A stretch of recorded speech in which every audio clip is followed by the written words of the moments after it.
जय हिंद साथियों, स्वागत है आपके अपने परिवार गांव की पाठशाला में।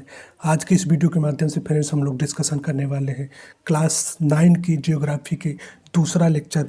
इसके पहले हमने जो पहला लेक्चर या कहें या बात करें कि पहला अध्याय जो कि काफ़ी डिटेल में डिस्कशन किया था, यदि आपने अभी तक उसको नहीं देखा है तो आप उसको भी देख सकते हैं। आज की इसकी वीडियो के माध्यम से हम लोग जो डिस्कशन करने वाले हैं फ्रेंड्स, तो क्लास 9 जियोग्राफी का दूसरा चैप्टर यानी भारत का भौतिक स्वरूप के बारे में डिटेल में डिस्कशन करने वाले हैं। साथ ही साथ फ्रेंड्स हम लोग देखेंगे जितने भी प्रीवियस ईयर क्वेश्चन यहाँ से पूछे जा चुके हैं उनको भी हम लोग डिस्कशन करते हुए चलेंगे। तो आप कोशिश कीजिएगा कि जितने भी महत्वपूर्ण पॉइंट्स हैं उनको नोट करते चलिए, क्योंकि आप इस चीज़ों को समझिए फ्रेंड्स, बार बार आप एनसीईआरटी नहीं पढ़ सकते हैं।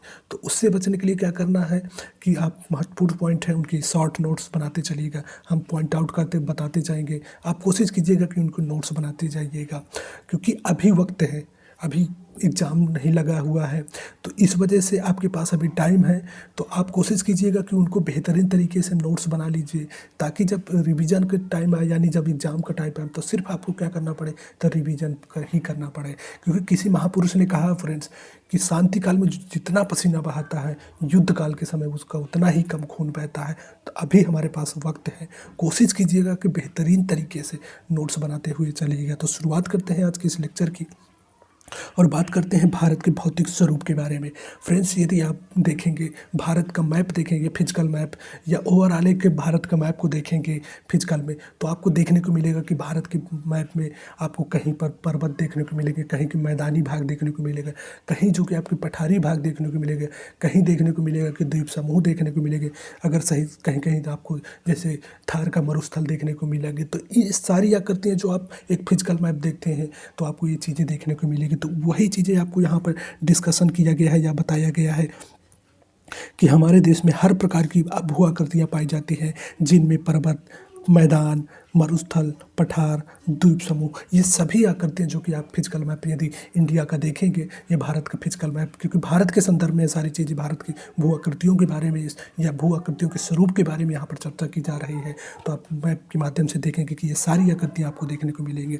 अब फ्रेंड्स, यहाँ से किस प्रकार के क्वेश्चन आपको देखने को मिलते हैं, तो हम एक एक पॉइंट नोट करते जाएंगे। आप कोशिश कीजिएगा कि इन महत्वपूर्ण पॉइंट्स को नोट कर लीजिएगा। जैसे कि आपने देखा था कल की वीडियो के माध्यम से हमने पढ़ा था कि जो भारत का ओवरऑल क्षेत्रफल था वो लगभग 32,87,000, यानी हमने क्षेत्रफल कल देखा था। जब आकार एवं आकृति के माध्यम से हम पहला चैप्टर अध्ययन कर रहे थे तो हमने देखा था कि 32,87,263 वर्ग किलोमीटर जो कि भारत का क्षेत्रफल आपको देखने को मिला था।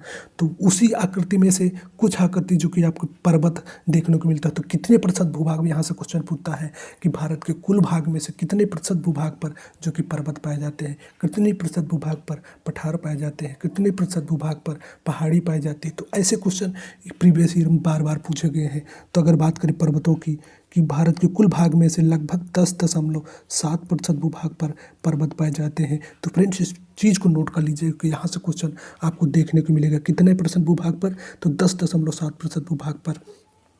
अगर बात करें वहीं पहाड़ी की कि कितने प्रतिशत भूभाग पर पहाड़ी पाई जाती है, तो अगर फ्रेंड्स पहाड़ी की बात करें तो आपको देखने को मिलेंगी कि पहाड़ी लगभग 18.7% भूभाग पर मिलेंगी। हो सकता है यहाँ पे समझ ना आ रही हो तो हम लोग एक ब्लैंक पेज पर देखने की कोशिश करते हैं। यानी पर्वतों की बात करें फ्रेंड्स, तो पर्वत जो कि हमारे 10.7% भूभाग पर पाए जाती हैं। अगर वहीं बात करें हम पहाड़ी की बात करें, यहाँ आपको कन्फ्यूजन क्रिएट होगा, हम समझ रहे हैं, हम उसको भी क्लियर करेंगे। तो जो पहाड़ी पाई जाती है तो 18.6% भूभाग पर आपको देखने को मिलेगी, यानी 18.6% भूभाग पर पहाड़ी पाई जाती है। अगर पठार की बात करें, क्योंकि ये सारी भू आकृतियाँ आपको यदि फिजिकल मैप देखेंगे तो यहाँ आपको देखने को मिलेंगी। तो जो पठार होते हैं वो 27%, यानी कुल भूभाग में से 27% भूभाग पर पठार पाए जाते हैं। मैदानों की बात करें, जो मैदान भी आपको देखने को मिलते हैं, तो मैदानों की अगर बात करें तो आपको 43% भूभाग पर जो कि देखने को मिलेगी। यही चीज़ें आपको एग्जाम में पूछता है। कोशिश कीजिएगा एक छोटा सा बॉक्स बनाइएगा किनारे पर और उस पर लिख लीजिएगा कि पर्वत 10%, पहाड़ी 18.7%, पठार 27% भूभाग पर, वहीं मैदानी भाग जो कि आपको 43% भूभाग पर देखने को मिलेगा। तो क्वेश्चन आपसे यही पूछता है।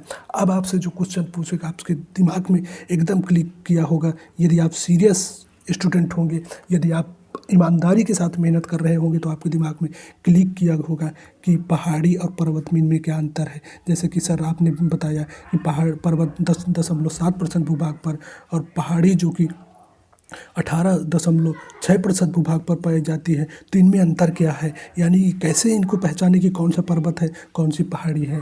तो फ्रेंड्स, जितने भी भू आकृतियाँ, जितनी भी स्थलाकृतियाँ, बड़ी आकृतियाँ हैं, तो वो सब पहाड़ पर्वत है। आप बता दें जैसे हिमालय क्या है, तो पर्वत है। क्योंकि अगर यदि आप सीरियस स्टूडेंट होंगे, यदि आप ईमानदारी के साथ अपने सपने के लिए मेहनत कर रहे होंगे, तो तुरंत आपके दिमाग में क्लिक होगा कि पर्वत और पहाड़ी सर ये क्या है।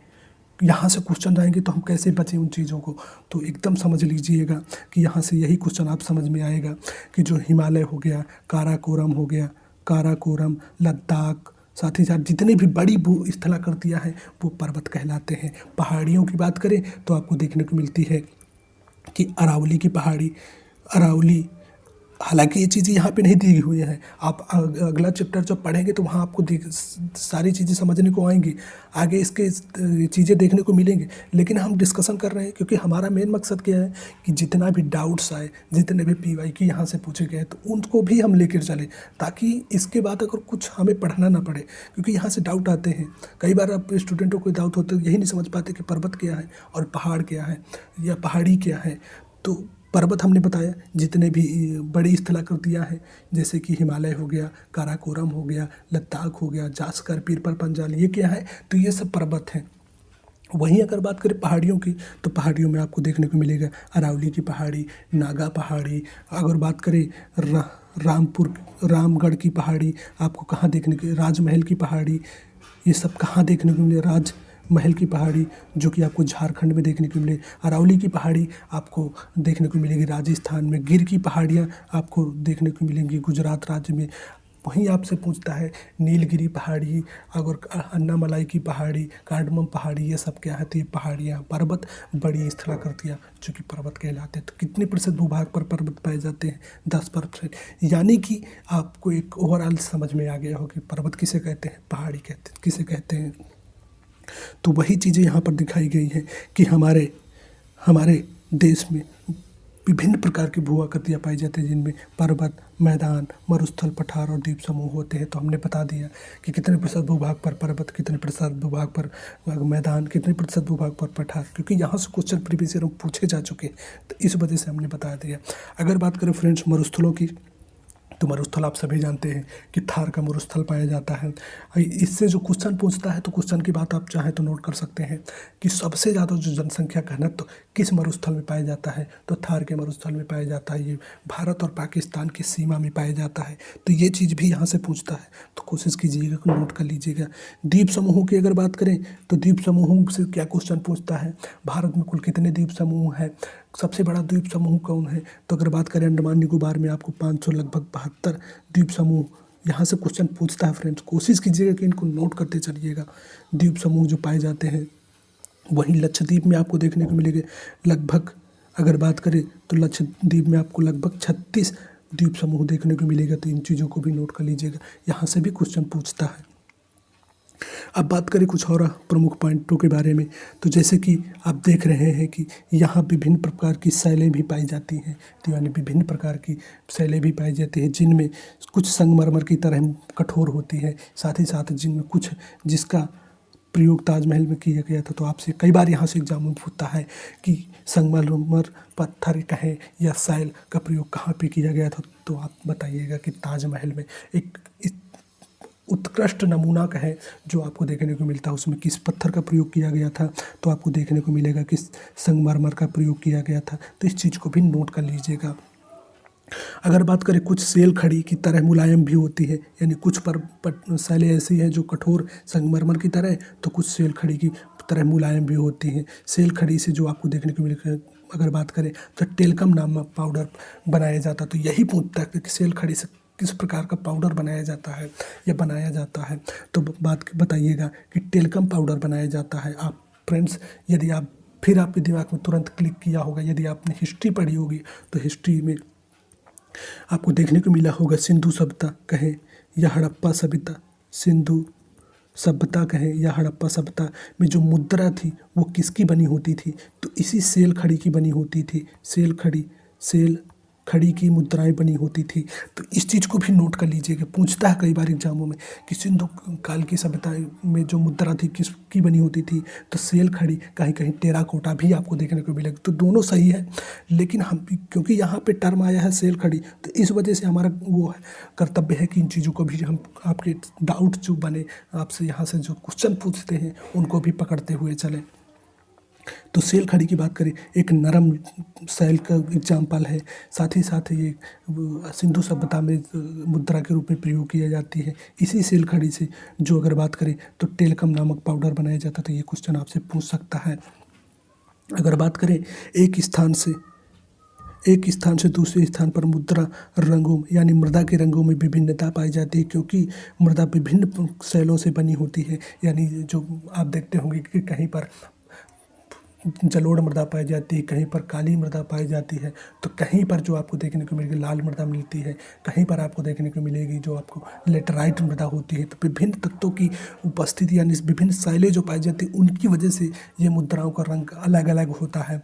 तो आपने अगर यदि पढ़ा होगा, सीरियस स्टूडेंट होंगे तो आपने अगर पढ़ा होगा कि यहाँ से कई बार आपसे पूछता है कि जलोढ़ मृदाएं कितने % भूभाग पर पाई जाती है। जलोढ़ मृदाएं लगभग जो आपको देखने को 43% भूभाग पर पाई जाती है। मृदाओं को हम बता रहे हैं। अगर लाल की बात करें तो लाल मृदा, कोशिश कीजिएगा इनको नोट कर लीजिएगा, लाल मृदा 18% भूभाग पर पाई जाती है। वहीं अगर बात करें काली मृदा के बारे में तो फ्रेंड्स काली मृदा आपको 13% भूभाग पर पाई जाती है। आपसे पूछता है कि काली मृदा किन किन राज्यों में पाई जाती है, तो महाराष्ट्र, गुजरात, कुछ भाग कर्नाटक और मध्य प्रदेश के भाग में भी काली मृदा पाई जाती है। कपास के लिए सर्वोत्तम होती है।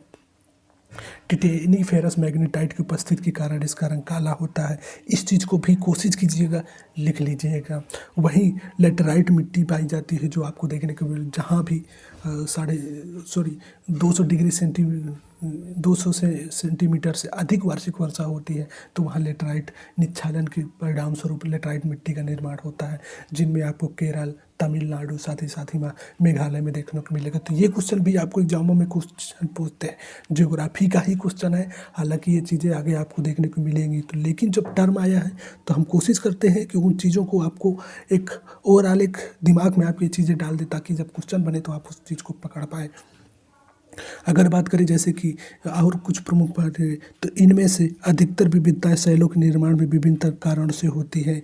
तो ये चीज़ें आपसे पूछता है। वहीं आपका अगर बात करें, भारत एक विशाल भूभाग है, यानी भारत के विशाल भूभाग के बारे में हमने बताया था कि भारत का जो भूभाग है लगभग 32,87,263 किलोमीटर। बार बार क्यों हम इन चीज़ों को आपको बताने की कोशिश कर रहे हैं कि ताकि इन चीज़ें आपके दिमाग में एकदम फिट हो जाए, एकदम आपके दिमाग में ये चीज़ें आ जाएँ, जिससे कि आपको याद हो जाए। क्योंकि ये चीज़ें होती बहुत मामूली सी चीज़ें हैं, लेकिन एग्ज़ाम में आ जाता तो कई बार गलती होती, तो आप बार बार उस चीज़ों को रिवाइज कीजिएगा। जैसे क्षेत्रफल आया, भूभाग है, तो आप कोशिश कीजिएगा कि इसका जो क्षेत्रफल भारत का कितना है, 32,87,263 वर्ग किलोमीटर, जो कि आपको एरिया देखने को मिला है। पूरे विश्व को कल के वीडियो के माध्यम से दिखा था कि पूरे विश्व का लगभग 2.4% जो कि भारत में क्षेत्रफल धारित करता है। वहीं स्थान के मामले में क्षेत्रफल में तो 7वां स्थान था। कौन कौन आगे थे आप लोग कमेंट के माध्यम से बताइएगा कि कौन कौन से देश जो कि भारत से अधिक क्षेत्रफल धारित करते हैं, या बात करें अधिक क्षेत्रफल किनका है, तो उसको कमेंट करके माध्यम से आप लोग बताइएगा। अब बात करते हैं फ्रेंड्स हम और जो प्रमुख चीज़ों के बारे में, क्योंकि यहाँ से क्वेश्चन आपको देखने को मिलता है। यही चीज़ें पूछ लेता है कि भारत विश्व का कुल कितने % क्षेत्रफल धारित करता है, तो 2.4%। अब जब आप इन चीज़ों को नहीं रिवीजन करेंगे तो एग्जाम में कई बार कन्फ्यूजन होता है कि 2.6 है कि 2.5 है।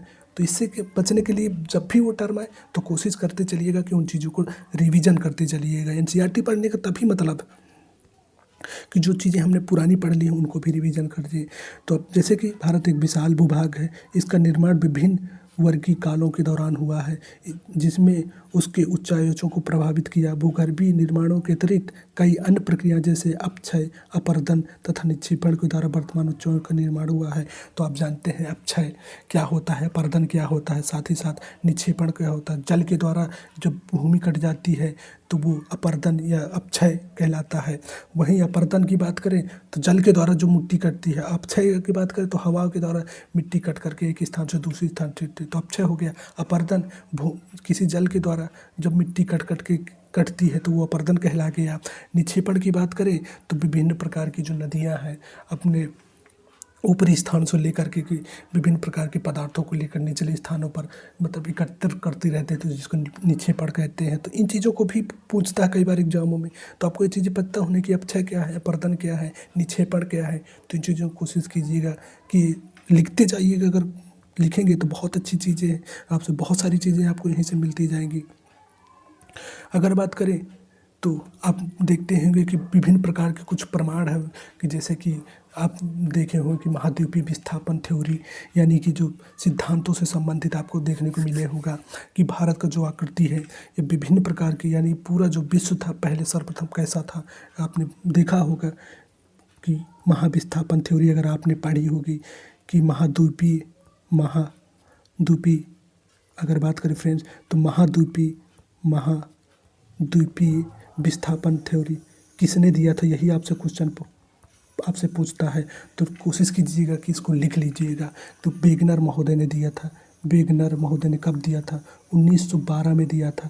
ये कौन थे? तो ये जर्मनी के मौसम वैज्ञानिक कहे, साथ ही साथ मौसम वैज्ञानिक के साथ भूगर्भ वैज्ञानिक थे जिन्होंने महाद्वीपीय सिद्धांत दिया था। क्योंकि यहाँ से महाद्वीपों के निर्माण के बारे में यानी कि किस प्रकार से यहाँ इस स्थलाकृति का निर्माण हुआ, कैसे कैसे हुआ, इन सभी चीज़ों को यहाँ पे बताया गया था।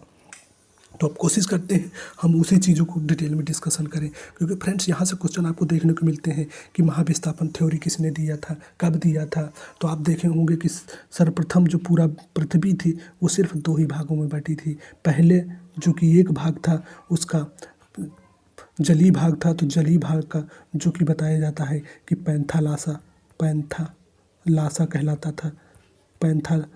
पैंथालासा जो कि अगर बात करें तो जो जलीय भाग था वो क्या था? पैंथालासा कहलाता था। जो स्थलीय भाग था वो पेंजिया कहलाता था।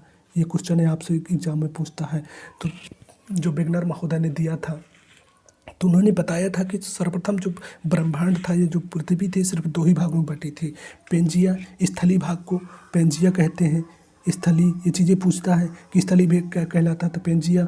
जलीय भाग जो था वो पैंथालौसा कहलाता। तो इस चीज़ को यहाँ से क्वेश्चन में आपसे पूछता है।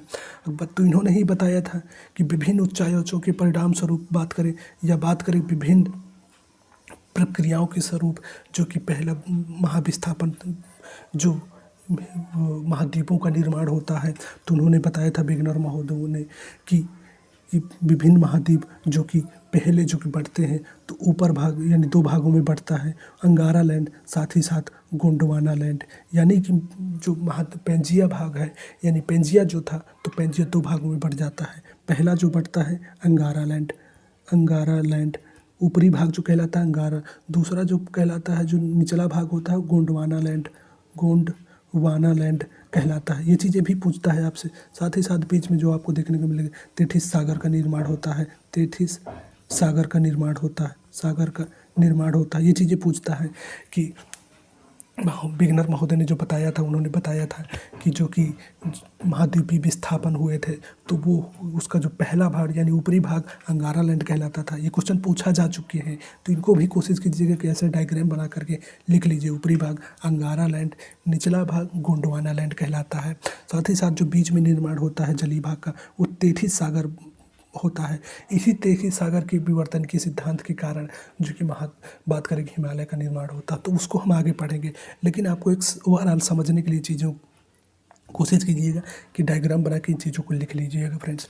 वहीं इनसे संबंधित इन्होंने जो थ्योरी दी थी, तो इन्होंने बताया था कि ज्वारीय बल के कारण जो कि विस्थापन हो गया, यानी महाद्वीपों का विस्थापन हुआ था।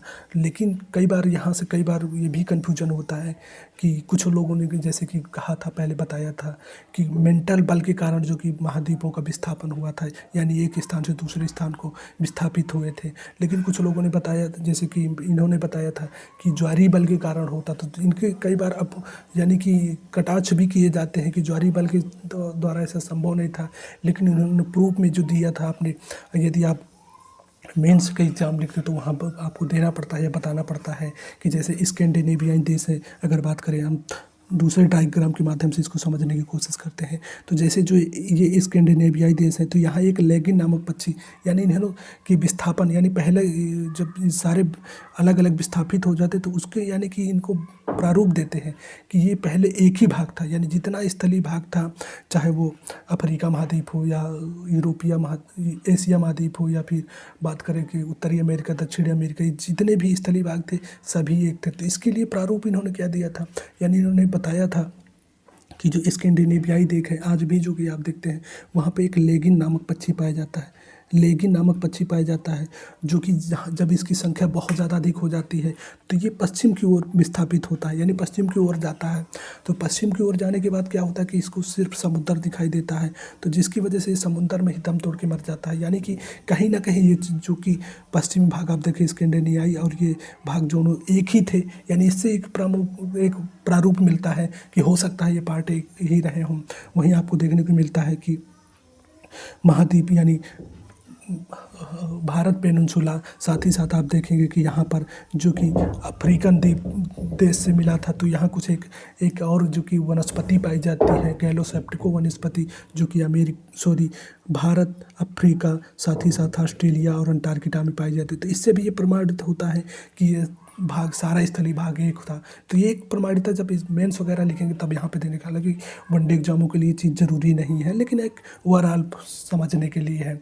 वहीं इन्होंने बताया था कि जो विस्थापन हुआ था महाद्वीपों का, वो ज्वारीय बल की वजह से हुआ था। लेकिन कई साइंटिस्टों ने इस चीज़ को खटाच किया, जैसा अपवाद बताया कि ज्वारीय बल के कारण ये संभव नहीं था, मेंटल बल की वजह से हुआ था। तो और इन्होंने बताया था कि ये सब विस्थापन जो हुआ था कार्बनीफेरस युग में हुआ था। ये भी चीज़ आपसे पूछता तो किस युग में हुआ था महाद्वीपों के, कार्बनीफेरस, जबकि कार्बनीफेरस के बारे में कोई डिटेल्ड इन्होंने एक्सप्लेन नहीं किया था। तो इसकी वजह से भी ये थ्योरी के लिए कुछ अपवाद माने जाते हैं। तो फिर इसके बाद क्या आता है, तो इसके बाद आपको देखने को मिलेगी जो दूसरी आती है। तो आपसे एग्जाम के लिए इतना पर्याप्त है कि महाविस्थापन सिद्धांत किसने दिया था, तो बिकनर महोदय ने कब दिया था, इन्होंने बताया था 1912 में। इन्होंने ब्रह्मांड को या पृथ्वी को दो भागों में ही देखा था पहले, जब गहन अध्ययन किया था तब उनको देखने को मिले थे कि अलग अलग है। तो पहला जो भाग, जो स्थलीय भाग पैंजिया, जलीय भाग पैंथालौसा कहलाता था। तो ये सिर्फ इतना ही पर्याप्त है। लेकिन जब आप मेंस वगैरह में लिखें तो ये सारे पॉइंट्स भी देने पड़ते हैं कि कैसे प्रारूप ये सिद्ध होता है कि ये स्थलीय भाग एक था, तो ये चीज़ें देना पड़ता है। अब वही बात करें दूसरा जो सिद्धांत है, तो प्लेट विवर्तन का, यानी इस सिद्धांत की जो प्रारूप को एकदम क्लियर कर किया था, तो प्लेट विवर्तन के सिद्धांत ने, इसने भी बताया था कि जो ऊपरी भाग था वो अंगारा लैंड, साथ ही साथ निचला जो भाग था वो गोंडवाना लैंड में बटा गया था, बीच में जो आपको तैतीस सागर दिखा था। तो ये चीज़ भी किस में क्लियर हुई थी, तो प्लेट विवर्तन की सिद्धांत, यानी प्लेटों के आपस में इधर उधर विभाजित होने की वजह से ये प्लेट विवर्तन की सिद्धांत से भी स्पष्ट हुआ था। अगर बात करें वहीं कि इसको किसने दिया था, तो आपसे ये भी पूछ सकता है, तो आप लिख सकते हैं या बता सकते हैं कि किसने इसको दिया था। तो यहाँ जो दिया था तो मैकेंजी महोदय ने दिया, मैकेंजी, साथ ही साथ पार्कर इन्होंने इस सिद्धांत को दिया था। कब दिया था, तो 1967 में दिया था। ये चीज़ें पूछ सकता, तो कोशिश कीजिए इनको नोट कर लीजिएगा। अब हम लोग बात करते हैं कुछ और प्रमुख पॉइंट्स के बारे में, क्योंकि यहाँ से बहुत सारे क्वेश्चन देखने को मिलेंगे आपको और देखने को मिलते हैं। जैसे आप डायग्राम देखें, तो हालांकि आप डायग्रामों को थोड़ा होल्ड रखते हैं, आगे देखते हैं। अब देखेंगे कि पृथ्वी की ऊपरी परत 7 बड़ी एवं छोटी छोटी प्लेटों से बनी होगी। तो इन प्लेटों के बारे में हम लोग देख लेते हैं। तो जैसे कि आप डायग्राम में देखेंगे तो देखने को मिल रहा होगा 7 बड़ी बड़ी प्लेटें, यही क्वेश्चन पूछता है। तो यूरेशियन प्लेट, उत्तरी अमेरिकन प्लेट, प्रशांत महासागरीय प्लेट, साथ ही साथ दक्षिणी अमेरिकन प्लेट, अंटार्कटिका प्लेट, अफ्रीकी प्लेट, यूरेशियन प्लेट और इंडो ऑस्ट्रेलियन प्लेट। तो ये चीज़ें भी आपसे पूछता है कि इंडो ऑस्ट्रेलियन प्लेट के अंतर्गत कौन कौन से आते हैं, तो आपको देखने को मिलेगा कुछ भाग अफ्रीका महाद्वीप का, साथ ही साथ ऑस्ट्रेलिया और भारत किसके अंतर्गत आते हैं, तो इंडो ऑस्ट्रेलियन प्लेट के अंतर्गत आता है। तो ये चीज़ भी आपसे क्वेश्चन देखने को मिलेगा। अगर वही बात करें हम लोग कुछ और पॉइंट के बारे में, तो आपको देखने को मिलेगा फ्रेंड्स की बहुत सारे एग्जामों में यहाँ से डायरेक्ट क्वेश्चन आपको देखने को मिलेंगे। तो कोशिश कीजिएगा इन चीज़ों को नोट करते चलिएगा। आप देखेंगे कि जब इसका विभाजन किया गया है प्लेटों, समांतर प्लेटों की गतियों को, प्लेटों की गति के कारण प्लेटों के अंदर ऊपर एक स्थित महाद्वीप शैलों में दबाव उत्पन्न होता है, जिसमें परिणाम स्वरूप वलन, भ्रंशीकरण, ज्वालामुखी क्रियाएं होती हैं। समान तौर पर इन प्लेटों की गतियों को 3 भागों में बांटा गया है। तो उस चीज़ को आप देख सकते हैं कि कुछ प्लेटें ऐसे हैं कि एक दूसरे की तरफ आकर्षित होती हैं। तो इस चीज़ को बताया गया है कि कुछ प्लेटें जो एक दूसरे की तरफ आकर्षित होती हैं, कुछ प्लेटें ऐसी हैं जो एक दूसरे से दूर जाती हुई प्रतीत होती हैं, यानी एक दूसरे से दूर जाती हुई प्रतीत होती हैं। तो यही चीज़ इसमें बताया गया। तो इन दशाओं को क्या कहा जाता है, तो अगर बात करें 3 वर्गों में बांटा गया, प्लेटों की गति की वजह से प्लेटों को 3 वर्गों में बांटा गया है, जिनमें से कुछ प्लेटें एक दूसरे के करीब आती हैं, जिन्हें अपसारित परिसीमा कहते हैं। यानी जब प्लेटें एक दूसरे के करीब आ रही हैं तो उस कंडीशन या उस स्थिति को क्या कहते हैं, तो उस कंडीशन को अपसारित परिसीमा कहते हैं। वहीं कुछ प्लेटें ऐसी हैं जो एक दूसरे से दूर जाती हैं, तो ऐसी कंडीशन को क्या कहते हैं, तो अपसारित परिवेशन। जबकि कुछ प्लेटें एक दूसरे से दूर जाती हैं तो अपसारित प्रक्रिया कहलाती है। तो इस चीज़ को भी नोट कर लीजिए, डायग्राम बना लीजिए जिससे कि आप समझ में आ जाए। अब आइए इस डायग्राम पे, तो आपको ज़्यादा क्लियर होगा। कुछ प्लेटें जो एक दूसरे की तरफ आ रही हैं तो वो कौन सी हैं, अपसारित परिसीमा कहलाती है। कुछ प्लेटें ऐसी हैं जो एक दूसरे से दूर जा रही हैं तो वो कौन सी कंडीशन है, अपिसारी। अगर बात करें कुछ प्लेटें ऐसी हैं जो एक दूसरे के क्षैतिज चलती हैं, यानी एक दूसरे के समानांतर चलती हैं, तो उनको क्या कहते हैं, तो रूपांतर परिसीमा कहते हैं। तो ये 3 प्रकार की प्लेटों की गतियाँ होती हैं, एक दूसरे की ओर आकर्षित, अपसारित परिसीमा, एक दूसरे से दूर, अपसारी परिसीमा। यही चीज़ें क्वेश्चन आपको एग्जाम में पूछ लेगा। तो इन चीज़ों को डायग्राम के माध्यम से समझिएगा, साथ ही साथ डायग्राम बना लीजिएगा। अगर बात करें फ्रेंड्स कुछ और प्रमुख यहाँ से जो आपको देखने को क्वेश्चन मिलेंगे, तो कुछ और पॉइंटों के बारे में, तो आपको यहाँ से कई बार यहाँ से क्वेश्चन देखने को मिलते, यही पूछता है। तो 2 प्लेटें एक दूसरे करीब आती हैं तब वो टकरा कर टूट सकती हैं और प्लेट फिसल करके एक दूसरी प्लेट के नीचे आ सकती है। आपको देखने को मिलेगा कि जैसे कि महासागर यानी कि हिमालय पर्वत का निर्माण जो हुआ है, तो जो यूरेशियन प्लेट है, साथ ही साथ जो आपको और एशियन प्लेट और यूरेशियन प्लेट जब आपस में टकराती हैं तो उसकी भ्रंशन के परिणाम स्वरूप जो कि यहाँ पर एक आकृति निर्मित होती है, इसी को ही हम लोग हिमालय पर्वत का निर्माण यानी कि निवास की प्रक्रिया में सहायक समझते हैं। तो यहाँ से भी क्वेश्चन पूछता है। कभी कभी एक दूसरे के साथ क्षैतिज भी गति करती, तो हमने बताया कि जो क्षैतिज गति है तो उन चीज़ों को भी हमने देखा। अगर बात करें भारत की वर्तमान स्थलाकृति का विकास भी इस प्रकार की गतियों से प्रभावित होता है। वहीं आप देख सकते हैं कि विश्व के अधिकतर ज्वालामुखी भूकंप संभावित क्षेत्र प्लेट के किनारों पर स्थित होते हैं। आप देखेंगे कि जितने भी ज्वालामुखी हैं, अधिकतर आपको देखने को मिलेगा कि कहाँ पे पाए जाते हैं, तो अधिकतर देखने को मिलेगा जितने भी ज्वालामुखी पर्वत हैं, इंडो प्लेट है, तो किनारे किनारे पाए जाते हैं। वहीं आप देख लीजिएगा यहाँ पर जो कि आपको देखने को मिलेगी इटली के आसपास यहाँ प्लेटें पाई जाती हैं। तो इस प्लेटों के किनारे किनारे ज्वालामुखी पाए जाते हैं, क्योंकि जब 2 प्लेटें एक दूसरे के विपरीत जाती हैं तो प्लेट पृथ्वी के गर्भ में क्या है, तो ज्वाला होता है। तो ज्वाला जब प्लेट एक दूसरे से दूर जाएगी तो उनकी जगह बीच में जगह हो जाती है, तो जिसके परिणाम स्वरूप क्या होता है कि जो कि ज्वाला बाहर आने लगता है। तो इस वजह से ज्वालामुखी जितने भी पर्वत हैं या फिर जाकर करें जितना ज्वालामुखी आपको देखने को मिले, क्योंकि जितने भी प्लेटें हैं प्लेटों के किनारे किनारे पर पाए जाते हैं। तो आप देखते हैं कि जैसे इटली में आपको देखने को मिलेगा एटना ज्वालामुखी, साथ ही साथ विसुवियस, स्ट्रोम्बोली, ये सब ज्वालामुखी कहाँ पाए जाते हैं, तो आपको इटली देश के सिसिली द्वीप में आपको देखने को मिलेगा। वहीं इंडोनेशिया में भी आपको बहुत सारे ज्वालामुखी, जापान में देखेंगे तो आपको देखने को मिलेगा फ्यूजियामा ज्वालामुखी देखने को मिलेगा। अगर उत्तरी अमेरिका के हवाई द्वीप में देखें तो यहाँ पर भी आपको बहुत सारे किलामू ज्वालामुखी देखने को मिलेगा। अब दक्षिणी अमेरिका में बात करें तो आपको दक्षिणी अमेरिका में देखने को मिलेंगे कि अगर वहीं बात करें कोटोपॉक्सी, चिम्बाराडो दो ज्वालामुखी इक्वाडोर में देखने को मिलेगा, तो इस चीज़ को भी क्वेश्चन एग्जामों में पूछता है। हालांकि इसका हमने सेपरेट वीडियो बनाया है, आप चाहें तो चैनल पे जाकर इन चीज़ों को देख सकते हैं, क्योंकि यहाँ पर ये चीज़ें टर्म आया है तो हमारा डिस्कशन करना बनता था कि हम इन चीज़ों को भी डिस्कशन करें। अब बात करते हैं टेथिस के बारे में, क्योंकि टेथिस सागर के बारे में भी क्वेश्चन आपको बहुत सारे एग्जामों में देखने को मिलेगा। तो सबसे प्राचीन भूभाग अर्थात प्रायद्वीपीय गोंडवाना भाग कहलाता है, यानी जो भारत महाद्वीपीय विस्थापन जब देख रहे थे तो हमने वहाँ देखा था कि जो नीचे का भाग था वो गोंडवाना, भारत के संदर्भ में प्रायद्वीपीय पठार कहें या गोंडवाना लैंड का जो भाग था तो वो सबसे प्राचीन हिस्सा था। तो यही चीज़ बताया गया। गोंडवाना भूभाग विशाल क्षेत्र में भारत, यानी आपसे पूछ रहे कि गोंडवाना के अंतर्गत कौन कौन से आता है, तो ऑस्ट्रेलिया, दक्षिणी अफ्रीका, दक्षिणी अमेरिका, अंटार्कटिका के क्षेत्र शामिल थे। संवहनी धाराओं के परिणाम स्वरूप ये सारे प्लेट भूप्रपट्टी को अनेक टुकड़ों में विभाजित कर दिया और एक प्रकार के भारत ऑस्ट्रेलिया की प्लेट गोंडवाना भूमि से अलग होने के बाद उत्तरी दिशा की ओर प्रवाहित होने लगी। प्रत्येक उत्तर दिशा की ओर प्रवाह के परिणाम स्वरूप प्लेट में अपने से अधिक विशाल प्लेट यूरेशियन प्लेट से टकराई, यानी कि अपने से विशाल यूरेशियन प्लेट से टकराई। तो इन दोनों के बीच टकराने के परिणाम दोनों प्लेटों की टेथिस या भूआकृतिक अवसाद, साथ ही साथ अवसादी चट्टानें बलित होकर हिमालय तथा पश्चिम एशिया की पर्वतीय श्रृंखला के रूप में विकसित हो जाएगी। यानी कि यूरेशियन प्लेट जो कि अपने से बड़े आकार के, अब देखेंगे कि जब एक बड़े आकार की दो प्लेटें आपस में टकराएंगी तो उसमें क्या होता है कि उसके परिणाम स्वरूप यहाँ पर कई बार यानी अवसादी चट्टान अवसादों के इस परिणाम स्वरूप एक आकृति निर्मित होती है। तो इसी को यहाँ पर बताया गया कि हिमालय की निर्माण की प्रक्रिया को भी यहाँ पर दर्शाया गया है। तो इस चीज़ को भी आप कोशिश कीजिएगा, नोट्स करते चलिएगा। गोंडवाना भूमि ये प्राचीन विशाल महाद्वीपीय पैंजिया का दक्षिणतम भाग था। हमने बताया था कि जो स्थलीय भाग था वो जो आपको देखने को मिला था क्या था, तो पैंजिया कहलाता था।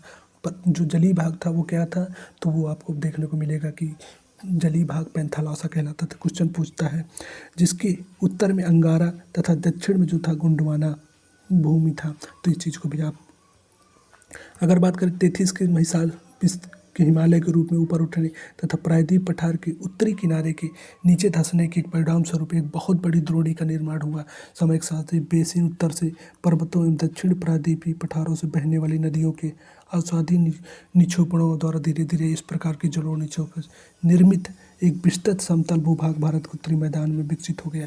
यानी आप देखेंगे जो एक द्रोणी निर्माण होती है, यानी टेथिस सागर में एक द्रोणी निर्माण क्योंकि निक्षेपण के परिणाम स्वरूप जो नदियाँ हैं तो हजारों करोड़ों साल की निक्षेपण से, एक अवसादों के निक्षेपण से एक विशाल मैदान का, तो हमने बताया था कि भारत के लगभग 43% भूभाग पर की जो कि आपको मैदान देखने को मिलते हैं। तो इन चीज़ों को भी आप नोट करते चलिएगा। वही चीज़ें यहाँ से बहुत सारे आपको क्वेश्चन देखने को मिलेंगे। अगर बात करें कुछ और प्रमुख के बारे में, भारत की भूमि बहुत अधिक भौतिक विभिन्नताओं को दर्शाती है। भूगर्भीय तौर पर प्रायद्वीप पठार पृथ्वी की सतह से प्राचीन भाग है, यानी प्रायद्वीपीय पठार जो आपको देखने को मिले भारत का प्राचीन है। किसके अपेक्षा, जो कि हिमालयी या उत्तरी भाग जो है उसके अपेक्षा प्रायद्वीपीय पठार यानी बहुत प्राचीन है। तो ये भी क्वेश्चन आपसे पूछता है।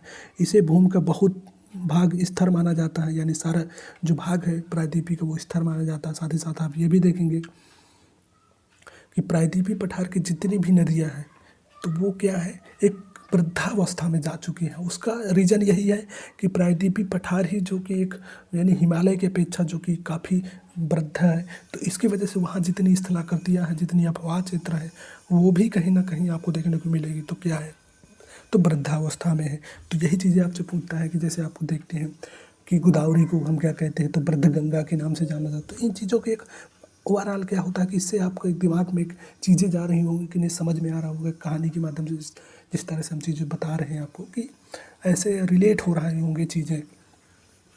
तो इन चीज़ों को कोशिश कीजिए कि करिए। वहीं हिमालयी नदियों के बारे में जब अपवाह तंत्र हम पढ़ेंगे तो आप देखेंगे कि हिमालयी नदियाँ आज भी काफ़ी काटती हुई चलती हैं। आप देखते होंगे कोसी नदी हर साल अपना रास्ता बदलती है, साथ ही साथ बाढ़ का एक प्रमुख कारण बनती है बिहार राज्य में।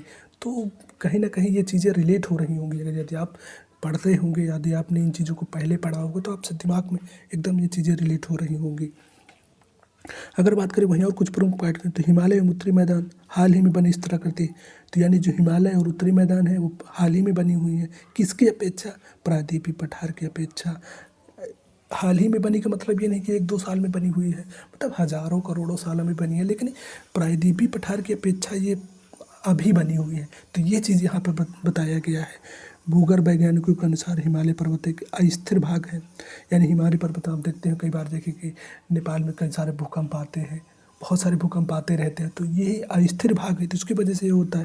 हिमालय की पर्वत श्रृंखला एक युवा स्थलाकृति को दर्शाते हैं, जिसमें ऊंचे शिखर, गहरी खाड़ियाँ, तेज बहने वाली नदियाँ। आप देखते होंगे कि जितनी भी हिमालय से बहने वाली नदियाँ तेज धाराएं होती हैं। उत्तरी मैदान जलोढ़ निक्षेपों से बने होते हैं। तो उत्तरी जो मैदान है वो विभिन्न नदियों के द्वारा लाए गए निक्षेपों से बने हुए हैं।